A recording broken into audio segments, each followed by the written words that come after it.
We gave you every opportunity and you threw it away, my mother sobbed dramatically, dabbing at dry eyes with a designer handkerchief while the entire bankruptcy courtroom watched. My father sat beside her, jaw clenched with theatrical disappointment, nodding gravely as their lawyer presented forged documents claiming I owed my brother $1.8 million. My lawyer, Patricia Okonkwo, stayed perfectly calm beside me, her briefcase containing evidence that would soon detonate like a bomb in this room. But why did Judge Harrison suddenly stop reading the petition, remove his glasses, and stare at me with an expression of growing disbelief? Counsel, approach the bench. Both of you. Now. The lawyers walked forward.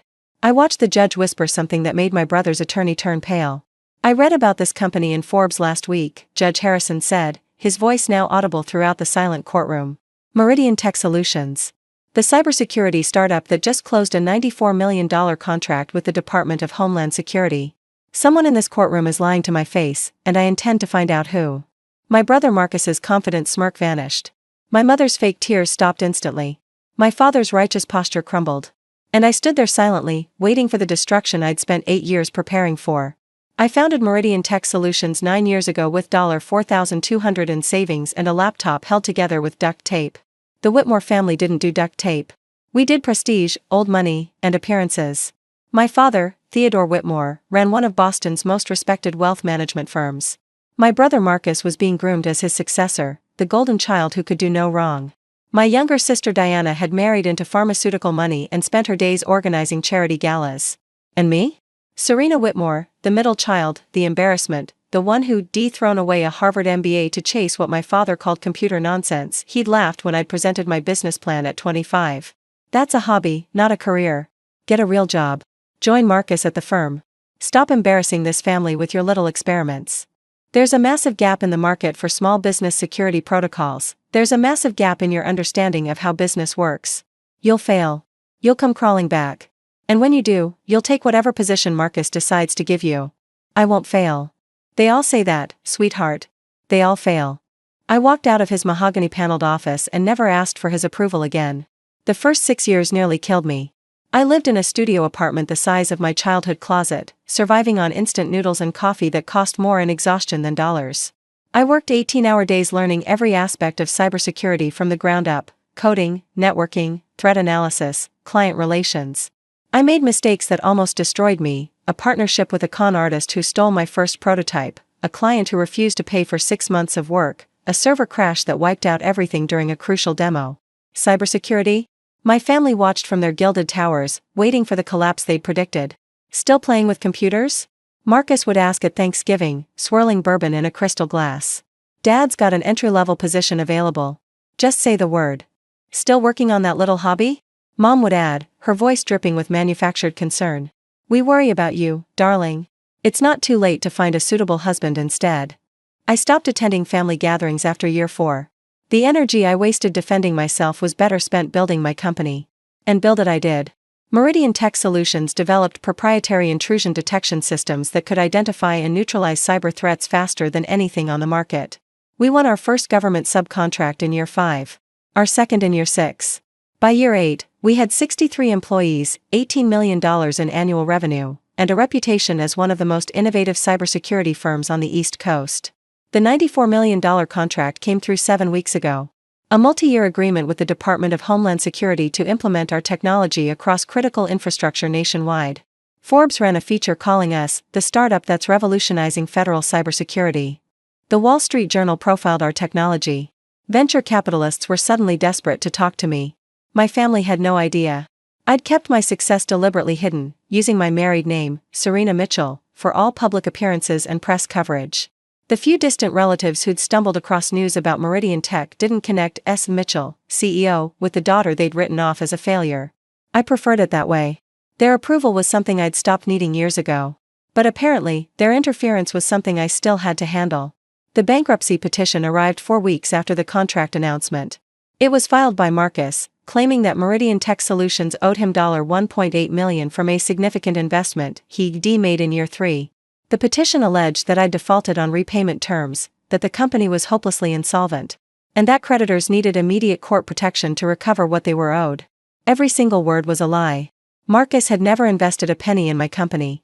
He'd never shown any interest beyond mockery. The documentation accompanying the petition was completely fabricated, loan agreements I'd never signed, financial statements that bore zero resemblance to reality, contracts with forged signatures that looked nothing like my handwriting. It was fraud. Blatant, arrogant fraud designed to destroy everything I'd built. I called Patricia immediately. "They're trying to force you into bankruptcy proceedings using forged documents," she said after reviewing the filing. "It's incredibly stupid. Forensic analysis will expose the fraud within days. But the filing itself creates legal complications that could delay your DHS contract implementation. That might be the real goal." That's exactly what they want. Marcus somehow found out I have a government contract. He's trying to sabotage it before anyone realizes how big it is. How would he know about the contract? My aunt works at a law firm that handles some of our compliance paperwork. She must have mentioned something at a family dinner. I exhaled slowly. They don't know the scale. They just know I have something worth destroying. Why would your own family want to destroy your success? Because my success proves everything they believed about me was wrong. Some people would rather burn down the evidence than admit they misjudged someone. The court date fell on a Wednesday morning in late October. I arrived early, dressed in a navy suit that cost more than my first year's salary, understated, professional, commanding without being flashy. Patricia joined me at the defendant's table with 4 boxes of documentation proving Meridian's actual financial status, audited statements, bank records, tax filings, and forensic handwriting analysis of every signature on Marcus's fraudulent documents. My family arrived 20 minutes later, staging an entrance designed for maximum dramatic impact. Marcus wore the same kind of power suit he'd worn in his firm's promotional materials, Italian, impeccable, expensive. Mom had dressed in somber black, as if attending a funeral. Dad carried himself with the rigid posture of a patriarch whose family honor had been gravely offended by his daughter's existence. They didn't acknowledge me. Not a glance, not a nod, not a flicker of recognition. I was the problem to be eliminated, not a family member to be greeted. Finally facing consequences, Marcus said to his lawyer, deliberately loud enough for me to hear. "Should have happened years ago. Dad always said she'd end up like this." The hearing began. Marcus's lawyer presented the petition with theatrical gravity. He described my failing company, my pattern of financial irresponsibility, my refusal to honor legitimate debts. My mother sobbed on cue. My father shook his head in practiced disappointment. It was a performance worthy of daytime television. Then Judge Harrison asked for the company documentation. He reviewed the papers in silence for several minutes. His expression shifted from professional neutrality to confusion to something harder, anger, barely controlled. "Counsel, approach the bench. Both of you. Now." The whispered conversation lasted nearly 5 minutes. Marcus's lawyer turned visibly pale. Patricia remained composed, nodding occasionally. When Judge Harrison spoke again, his voice carried throughout the courtroom. "I read about this company in Forbes magazine last week. Meridian Tech Solutions. The cybersecurity startup that just secured a $94 million contract with the Department of Homeland Security." He removed his glasses and stared directly at my brother. "The company you're claiming is insolvent. The company you're claiming owes you $1.8 million from an investment that, according to the defendant's documentation, never occurred." Marcus's confident mask cracked. "Your Honor, the defendant is lying. I haven't finished." Judge Harrison's voice cut like a blade. "I'm looking at audited financial statements from a Big Four accounting firm showing this company has $18 million in annual revenue. I'm looking at bank records that show no record of any investment from you. I'm looking at forensic handwriting analysis from the FBI's certified document examiner concluding that every signature on your loan agreements is forged." My mother's sobbing stopped instantly. My father's righteous posture collapsed. "Someone in this courtroom is lying to my face," the judge continued. "And based on the evidence before me, I have a very clear picture of who that someone is." Patricia stood. "Your Honor, we have prepared a comprehensive response to this fraudulent petition." For the next 45 minutes, she systematically dismantled every claim my family had made. The forged signatures didn't match my handwriting in any of the 23 comparison samples. The loan agreements referenced bank accounts that didn't exist. The financial statements claimed losses during quarters when Meridian had actually posted record profits. The investment Marcus claimed to have made occurred during a period when his own bank records showed he'd been overdrawn for 3 consecutive months. Furthermore, Your Honor, Patricia continued, Meridian Tech Solutions provides critical cybersecurity infrastructure to the Department of Homeland Security. Interfering with a federal contractor through fraudulent court filings may constitute a federal crime under 18 U.S.C. Section 1001 and potentially raises national security concerns. Marcus shot to his feet.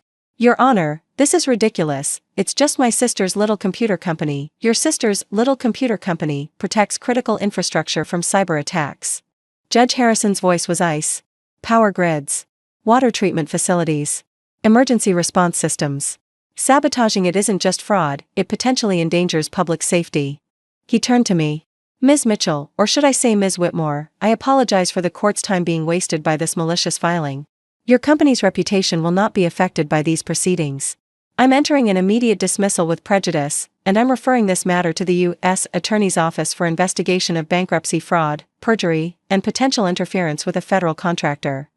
Thank you, Your Honor. Case dismissed. The aftermath was chaos. Court officers approached Marcus and his lawyer regarding the criminal referral. My parents tried to slip out quietly through a side door, but I caught my mother's eye as she reached for the handle. Mr. and Mrs. Whitmore. I kept my voice perfectly level. I assume you were aware of this scheme. My father turned slowly. His face was gray. Serena, this was Marcus's idea. You were in the gallery nodding along while he tried to destroy my company. Don't pretend you weren't part of it. We thought we were helping, my mother said, her voice small and stripped of its usual imperious tone. Marcus said the company was failing. He said you'd taken money from dangerous people. We thought this would save you from yourself.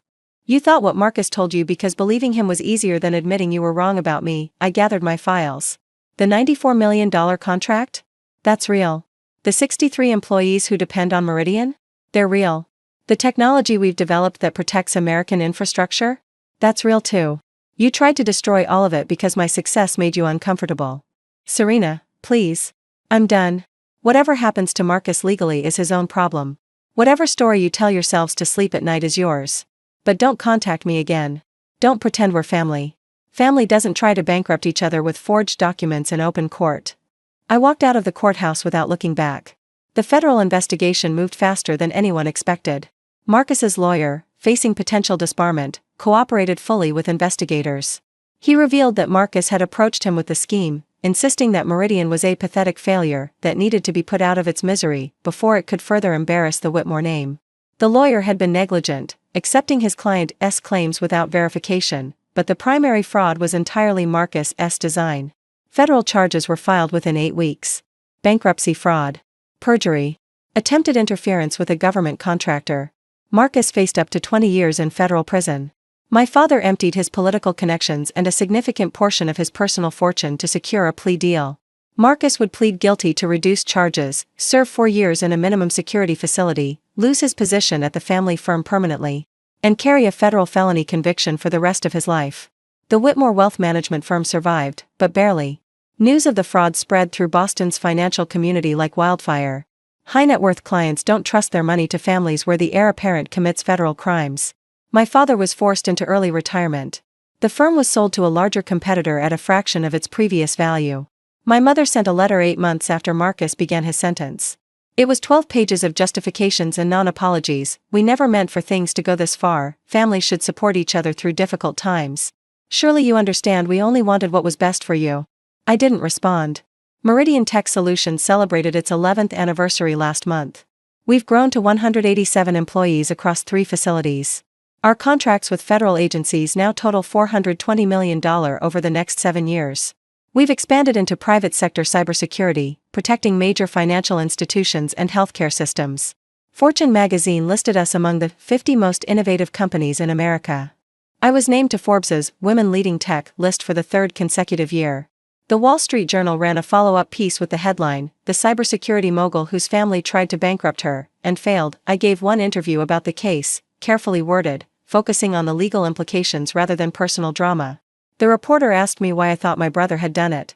Some people would rather destroy evidence than admit they were wrong, I said.